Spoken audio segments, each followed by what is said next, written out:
What's going on, guys? Welcome back to the Waiver-Wire Show. This is the Week 13 edition, and we know it's crunch time for all of you guys watching right now on Bleacher Report and the YouTube channel. You're with your host, Justin Henry, and for Bob Parmar, and we are going to be going into the Waiver-Wire pickups of the week.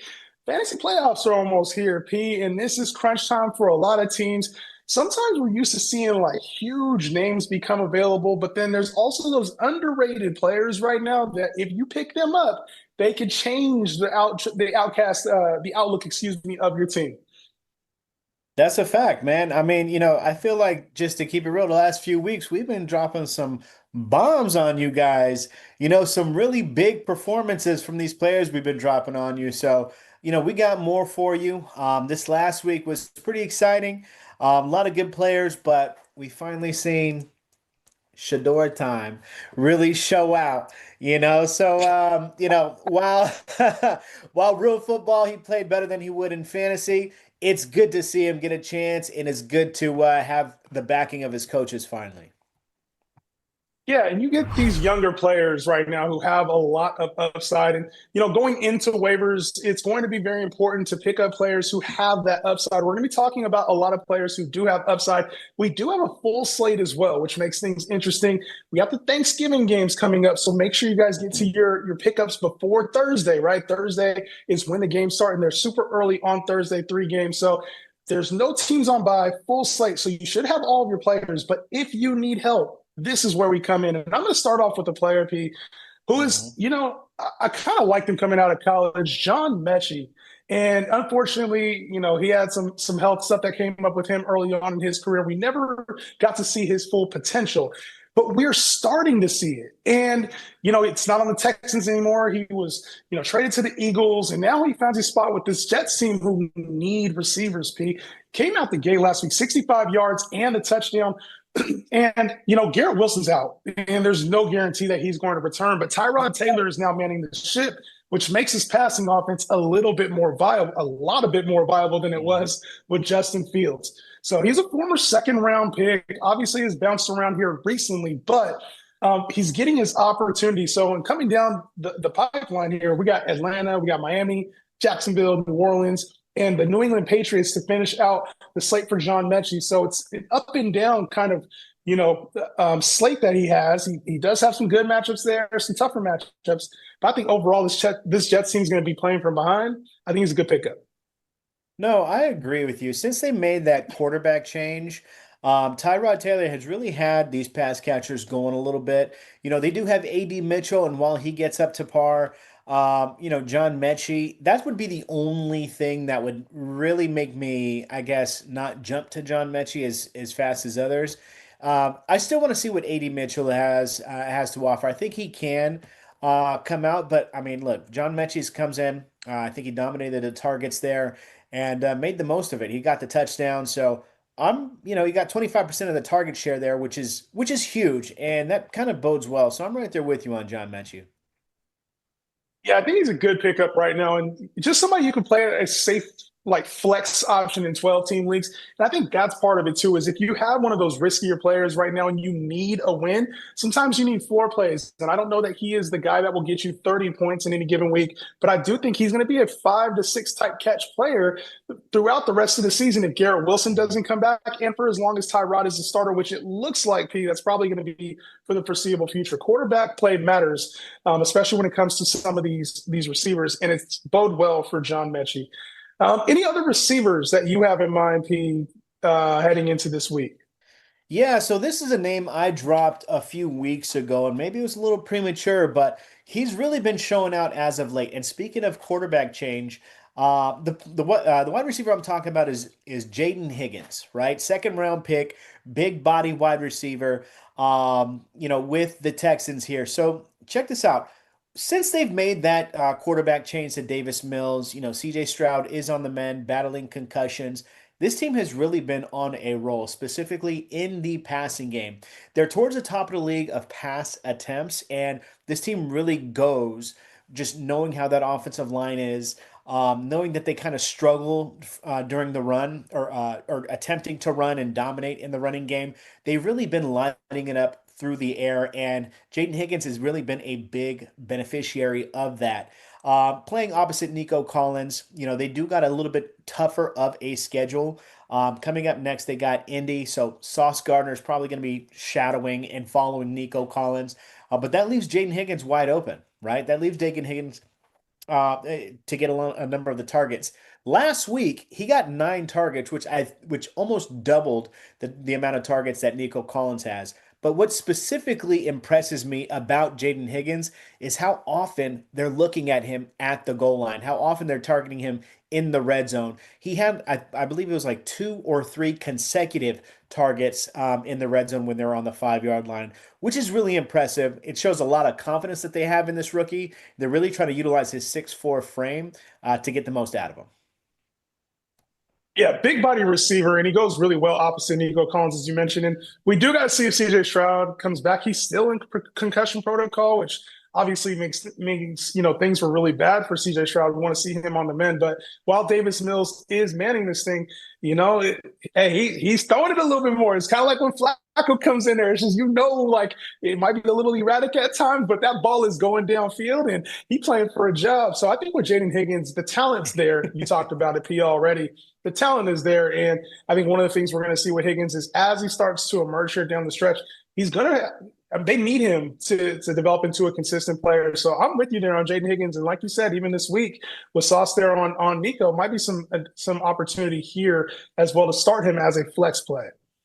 Yeah, remember, guys, yeah. Go ahead.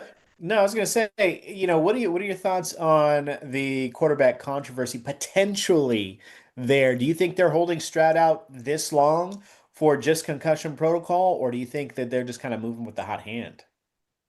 No, I think Stroud's their guy. And I think that's, Davis Mills has had plenty of opportunity in this league. And as he's playing well, it's not like, you can go to San Francisco and maybe throw something out there about Brock Purdy. But I think right now, CJ Stroud is the guy, even still.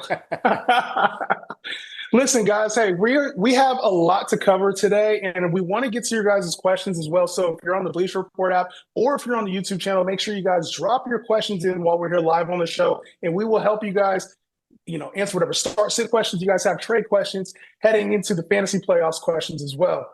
One of the comments that came in was Kevin Stefanski does not like Sanders. I think that is very clear and obvious. It took him way too long to announce him as a starter. Yeah, it was funny because it's their first rookie quarterback's first games win, right? And you would think that would be talked about a lot more.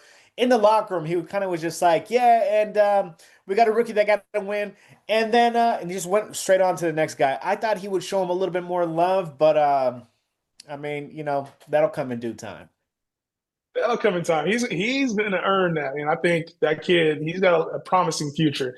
Erica asks, should I pick up Terry McLaurin? And this is a very good question because I think it depends on your league size. Terry McLaurin coming off of the bye. Jaden Daniels expected back at least here coming up very soon in the next 2-3 games, I would assume. But Terry McLaurin is a dynamic receiver, like when you think about it. So I'm assuming this is a 8 or 10 team league, I would say this. If it's an 8-team league, you can pick him up. You don't need to start him. If it's a 10 or 12-team league, I'm starting Terry McLaurin if you don't have a better option. Yeah, I think Terry McLaurin, just off of his pedigree, he deserves to be rostered. So if he's out there, you could find a roster spot for him. And, like you're saying, 8-team leagues, it could be pretty congested on your rosters depending on how deep they are. But 10 and 12, I think it's a must, for sure. It's a must. Let me ask you this, Pete. We saw Ricky Pearsall come back last week. He's had 2 subpar weeks over this 2-game stretch here. Would you rather have John Mechie or Ricky Pearsall heading into week 13? This is a good question. It's a good question to explain. I think it's easily Pearsall. Pearsall has a pedigree. He's a first-round draft pick. He's on a significantly better offense. Yeah, there may be a lot more mouths to feed there, but you're always going to want to lean towards talent. I think that Ricky Pearsall, if you've seen what he was doing in the first quarter of the season when he was healthy, he was leading the league at one point after week 4 in receiving yards. So that's not just going to go away once he gets back acclimated with the offense. This team invested a first-round pick on him. They're going to start using him. But Pete, I mean, it's a really good quick quick little side topic that we could talk about is starting your Yeah. talented players versus starting the hot players, because I think this is the time when we have to make those tough decisions. Do you go Mm. with the guy for your playoff life here? Do you put Ricky Pierce on because he's more talented, or you put John Mechie in because he's seeing volume and seeing the targets? And I think that's going to be a very hard question for fantasy managers when you could also say Pearsall was doing well because of George Kittle being out, or when Brock Purdy was playing well and now he's struggling a little bit. So I think there's a tough balance here between starting players who have upside versus starting players who have good floor. I think for this, if it was long term, you're keeping Pearsall. I think for week 13, I would start John Mechie and make Ricky Pearsall prove it. Well, I mean, you got to think about that. If you're in the, if you're going to go that route, John Mechie looks like the number one on that team. He happens to be going against this next week, going against the Texans, which is the number one secondary in the league. So, I'm just gonna have to differ with you on that. Give me Pearsall, and that's not Yeah, I just a ain't mad Niner at fan it. talking to me. Yes, So, I know it. I ain't mad at you though. I ain't mad at you. Listen, keep the questions coming in. We're going to come back to a lot more questions, but we do have more pickups to get to as well for the week. So, we talked about a couple receivers to get things going here, but there is a running back that you need to pay attention to now, and that is Devin Neal. mhm. And obviously, the Saints team, they've looked a little bit better at times with Tyler Shook, but Alvin Kamara is out and he's got an MCL sprain. We don't know the severity of how long he's going to be out. It seems like at least a couple of weeks. This could be a season-ending injury for him. We've seen Alvin Kamara do this in the past where he hasn't finished the season. I know you've talked about that a couple of times when it comes to Alvin Kamara and him not being able to finish the seasons, unfortunately, as he's gotten older. But he didn't have quite the production that you want to see last game, 7 carries, 18 yards in the ground game. But in the receiving game, a la Alvin Kamara, still had 5 catches for 43 yards. So, when it comes to young rookie running backs per ball, we talked about this just a few Mhm. minutes ago. And sometimes opportunity supersedes talent. And I think Devin Neal's a talented player, but this is an opportunity now for a player to step into an RB2-ish type role for our fantasy teams. I love this pickup this week. Oh yeah, I'm right there with you. Every year it seems like a random rookie could come in and really be that stabilizer for your team, really be that person to put up consistent points in a position where you never really notice it. I think Devin Neal can definitely be that. Specifically, how he fits fantasy wise in PPR leagues with this team, it seems like it was written, right? Like he's heavily targeted in the passing game. This team happens to be in the situation that they are. They're probably going to be playing from behind, which fits into what Devin Neal has to offer. So you've seen 7 targets, 5 catches in his last game. They're going to be playing Miami, which can definitely put up points. Tampa Bay, which can definitely put up points the next few weeks. So I'm right there with you with this Devin Neal pick. It just so happens that it came after an injury, which happens, especially with older players on underperforming teams. And sometimes you can predict it. I'm not going to pat my own back, but long story short, I like this Devin Neal pick. Yeah, I think, and we talk about the strength of schedule there. You see, it's fourth easiest remaining strength of schedule at the running back position for Devin Neal. This is the type of player that you want to make sure is not on another team, because sometimes that happens too. You're like, I'll wait a week, or I don't know if I really need him. Sometimes you got to play defense in fantasy football. It's a must. Not everybody understands that part. Is there any Mhm. other running backs out there, P, that you're looking at this week? Yeah, heavy running back week, I think. A lot of good running backs that we could pick up. I'm talking about Chris Rodriguez, right? So he's coming back from he just had his bye week 11, so we didn't see him, or week 12, so we didn't see him in week 12, right? But in week 11, he really dominated the carries there, dominated the running back position on Washington, 15 carries, 79 yards. Coming out of the bye, he has a little bit of a tougher schedule. But I think that when you're looking at volume, and let's say that your running backs, if you were the Camaro owner and you do happen to miss out on like a Devin Neal, which a lot of people should be targeting, I think Chris Rodriguez is going to be flying under the radar. They've openly and come out and said that they want to give Chris Rodriguez as much as he can handle, and that's all you're going to be asking for when you're looking for your running back position. They got excuse me, they got their quarterback coming back. It looks like in a few weeks, that looks a little bit more promising. So I see an uptick on this entire offense. So I think that this is a really good kind of grab that you can get that's flying under the radar for like a top 25 running back.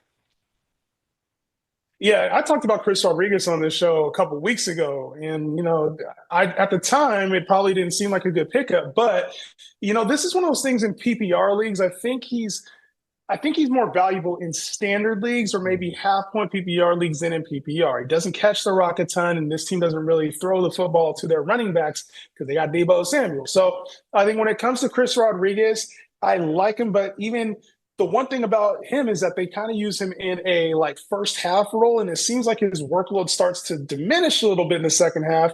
And JCM, Bill, Ja'Cory Cross-Kamara comes in and starts to take away a little bit of the volume in the second half. So I think he's a little touchdown dependent to start truly. But if you're looking for an RB2 option, as you mentioned, like if you lost Kamara, I do think that this is a nice baseline pickup, somebody who's probably going to get you between 7 and 10 fantasy points. And that's it unless he gets a touchdown. Like that's it.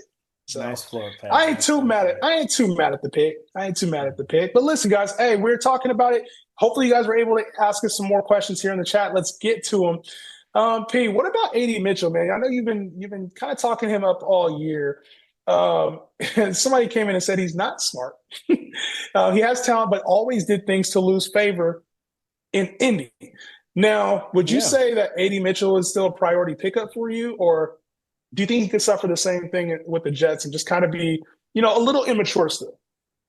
I mean, yeah, there's going to be growing pains definitely there. AD Mitchell he has made some bonehead plays, but listen, when you're making these pickups and you're running low on talent, or when you're running low on talent in your roster, what you are looking for is talent out there. And he happens to be in a situation where they need wide receivers, they need pass catchers, they need help out there.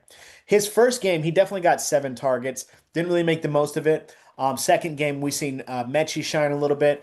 I'm the type that thinks that him and Mechie can coexist. While Mechie is more of like a slot guy. He can work in between the fields. AD Mitchell is really, he can stretch the field. He's a bigger Yeah, more frame than what downfield. he, Yeah. yeah, he's a bigger frame than what he looks like. He's really fast. And as soon as things click with Tyrod, I'd rather have him on my roster than not. Classic case of volume versus talent and seeing it pan out. So I think that's one of those things you can go for the upside or play the floor. Probably depends on what your fantasy team looks like. As far as Kareem Hunt, we had a couple questions come in about Kareem Hunt. Is he no longer a priority? Pacheco is expected to return this week. And, that backfield is going to get pretty convoluted. So I think with Kareem Hunt, it was good with volume. I'm not sure it's as good without volume. I'm staying away from Kareem Hunt personally. What about Bucky Irving? Do you think he's worth the trade target? Obviously, there's been talks that mental is off. He's coming back this week. We've seen a lot of mixed reports about Bucky Irving over the last month. It was supposed to be like a 2-week injury. Would you trade for Bucky Irving, give up valuable pieces to get Bucky Irving for the fantasy playoffs in hopes that he could still be a top 10 to 12 running back when he returns? Yeah, so I don't think he'll be a top 10 to 12 target, although I don't think he'll be a top 10 to 12 performer. I do think he is worth a trade target if you're in a league that is still trading. One of the things that you have to consider is we talked about, I think last week, Bucky Irving is a smaller framed guy who really runs hard, really runs big, right? I'm not so concerned about his foot injury, more so his shoulder injury, specifically from the running back position. What that separated shoulder that a lot of the times takes surgery to really repair. It seems like they didn't go that route because they didn't want to have him be out for longer than what they thought, even though he's been out for like 2 months or so right now. The chance of re-injury for Bucky Irving is high, but I still think he is definitely a trade target if you can get him at a discount. They've been talking about him, sharing the rocket, been really more of like a 50-50 split. But I want to remind you, Sean Tucker is in a similar position how Bucky Irving was with Rashad White a few years back. Bucky Irving looked like the better runner, ended up taking more of that volume away from him, and I can see something similar with Sean Tucker. Yeah, it gets to be like that, man. And I think one of the things too here as we move on is like, we also gotta, get through some of these questions, but like you want to take your Mhm. time when you're thinking about this process, right? Because it is important to think about the types of players, the types of moves you're making. And this is crunch time, man, where we have a lot riding on things. And the one thing is we have people who are watching the show that are in 18 leagues or in 10-team leagues, 14, 16 teams. So let's keep providing new options, man. And I'm gonna give you another one here as we get back into the players. Continue to ask your questions, and we will answer them as they come in. But Kyle Monungai has earned a role here for this Chicago Bears team. P. Kyle Monungai, 12 carries, 48 yards, and a touchdown. And it kind of seems like DeAndre Swift is swiftly falling out of favor here in Mm, Chicago. We've seen the carries I now like that. in back-to-back weeks for Kyle Monungai. You like that one, right? Yeah, I like that. I like And that. I think with Monunga, there was always this thought that he could take on a bigger part of the workload. And then seeing him get into the end zone now, we're seeing the carries come in there. And we've kind of seen DeAndre Swift do this where he has little hot starts or maybe hot pockets of games where he plays well and then either gets nicked up, banged up, or falls out of favor towards the end of the season. And these younger players who step into more prominent roles, fresher legs, Kyle Monunga as a player, if he's available in your leagues, probably more of your 10 teams or less, some 12-team leagues maybe, but for mostly 10-team leagues or less, this is a player I would be looking to pick up because I think he has a sizable workload ahead for the remainder of the season. You know what? I agree with you on this, and it seems like we're agreeing a lot. Kyle Monungai really is a guy that they drafted, right? DeAndre Swift happened to be on that team, and they've been utilizing him. In the past when when he was with the Lions, they utilized two running backs. Kyle Monungai is somebody that they drafted, and he's a bigger back, so he's been getting a lot of touchdowns. And while Swift is falling, while Swift is failing, kind of fumbling, whatever it is, Kyle Monungai looks a lot more durable. And yeah, I'm with you on that pick, man. He's a good pickup. Yeah, and the upcoming schedule here, they got Philly, Green Bay, Cleveland, and Green Bay again, obviously, and then San Francisco. So there will be opportunity for Kyle Monungai to play at a high level. And hey, there's also some of those guys who have like 14 or 16 team leagues. You got any other pickups you want to talk about? Yeah, 14 team leagues, 16 team leagues. I'm gonna go out on a limb here, right? And this is what we do. We're gonna look back in a few, so you're gonna be like, "Damn, P, you really called that one." Look, Damian Pierce, somebody who's gonna be flying under a lot of radars, somebody who had just got signed by the Chiefs. When you think about this one, the Chiefs were during the trade deadline, they were this close to really getting the Jets running back. Help me out, Jay. Brees Hall. They were this close. They were one draft pick away, one round away from getting Brees Hall. So they were looking to supplement what they had during the trade deadline. They're not. They're obviously not happy with Pacheco. Kareem Hunt is serviceable, but they're looking for a little bit more burst. They're looking for some playmakers, you enter in Damian Pierce. It's very similar to me how the Chiefs always seem to pick up some afterthought running back. During their 2019 postseason run, they went and got Damian Williams, and they really made the most out of him. A few years after that, they got Jerick McKinnon, and they really made the most out of him. I think that they can do the same with Damian Pierce. He seems to be a better pass catcher than both of the aforementioned running backs we just talked about, Pacheco and Kareem Hunt. Seems to have a little bit more burst than them and maybe just more healthy overall than Pacheco. I know you've been talking about him. Justin, your name is tied to Damian Pierce. Some people be trying a little bit harder. But I really think that there is something here. This is a pick, and this is a player who really is flying under the radar and will fly under the radar. You're not going to have to put a waiver pick on him. You're not going to have to spend a waiver buck on him. But if you are listening, you can wait until after waivers pass and you can pick him up if you have an empty roster spot and the upside is there. And then when you think about the floor, he's just, if it doesn't pan out for you, it's a careless drop. It's something you don't have to think about. But due to the upside, I think he is definitely worth a pickup. The floor is low, probably at a 0. You don't have to spend a waiver buck on them. You don't got to spend a roster spot on them. There's nothing you need to do with Dameon Pierce. I mean, he's probably listen. Like obviously, like he had the season that he did early in his career. There was a lot of optimism. It's just you get Isaiah Pacheco back. You already have Kareem Hunt there. Rashard Smith was taken, hasn't done much this year. But then the team also has like Clyde Edwards-Helaire. That's what this seems like, another Clyde Edwards-Helaire pickup, top to squad type player. Dameon Pierce is probably going to be on special teams, man. I'm not going to sit here and pile on the kid, but nah. You say you try, bro. You try hard. No, I'm just telling you, man. They've been looking for somebody, right? So, and there was a lot of teams that put in the waiver claim in real football. There's a lot of teams that put in the waiver claim for Dameon Pierce. So he's not just like a nobody. He's not just an afterthought. I really think that there's something to be had here. A sneaky, cheap grab you can snatch up, and while everybody else is fighting over all these other running backs we're talking about. No, I think if he hits, I mean, then yeah, you're right. Like you will have that, but you don't get very many chances with this Kansas City offense to find players like that. So I'm not incredibly mad at it. I just, you know what I'm saying? I don't know about that one, dog, but y'all beef him. Listen, continue to throw chats in there, guys. We are going to continue to answer them right here on the Bleacher Report app and on YouTube page. One of the questions that came in, P, would you start Dak this week or Knicks this week? And Dak, obviously, you know, I like starting those guys on Thanksgiving, P. I don't know about you, but.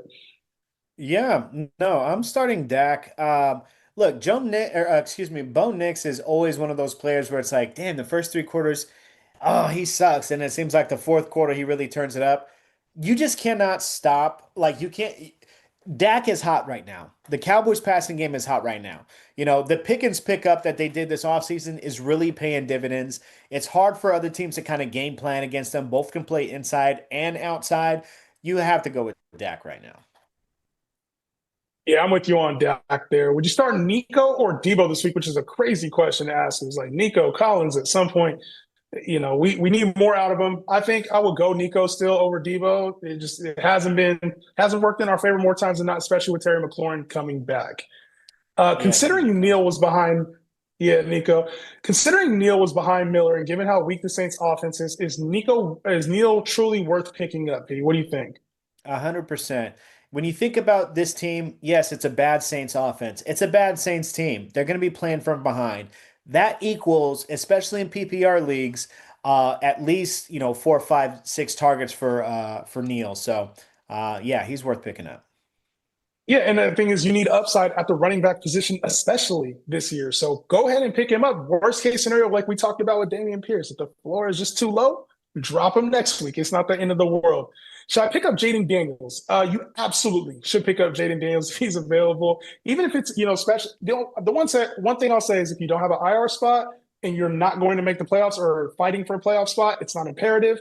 But he's also the kind of player, if you're fighting for the playoffs and you make it, he changes your team. So I would go get Jaden Daniels. 100%. What's wrong with Dalton Kincaid, P? Is he ever going to play again?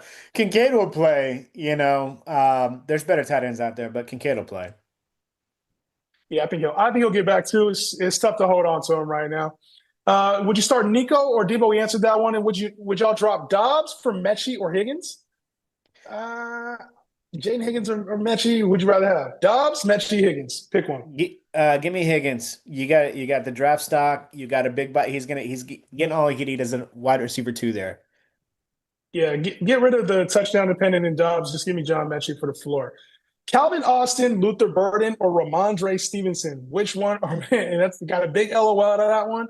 That's ugly, bro. That's just ugly. Give me Calvin, bro. Give me Calvin for the upside. Yeah, I'll take Calvin. Yeah. Listen, no, give me Luther Burden for the upside. He's been catching on.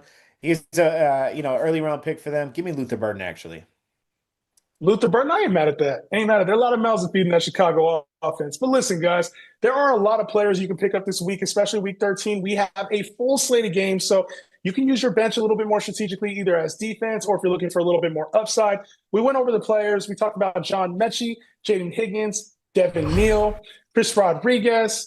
We went over we had Dameon Pierce, and then also we had Kyle Monangai. P, as we head into week 13, is there anything you want to tell the people right now before we get into these heavy week right now? Fantasy playoffs on the line. Yeah, man. Look, it's go time. We're going through the stretch to either make the playoffs or playoff seeding.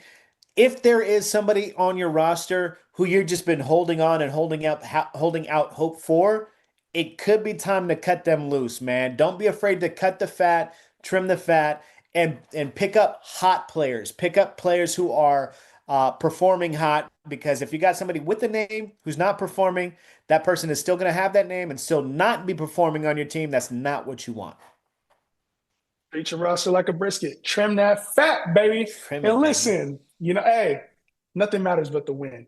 Go get the win. We Mm. want to see you guys here next week for the Week 14 Waiver Wire show. For myself, Justin Henry, my colleague for Bob Parmar. We will see you guys on the next one. Peace out.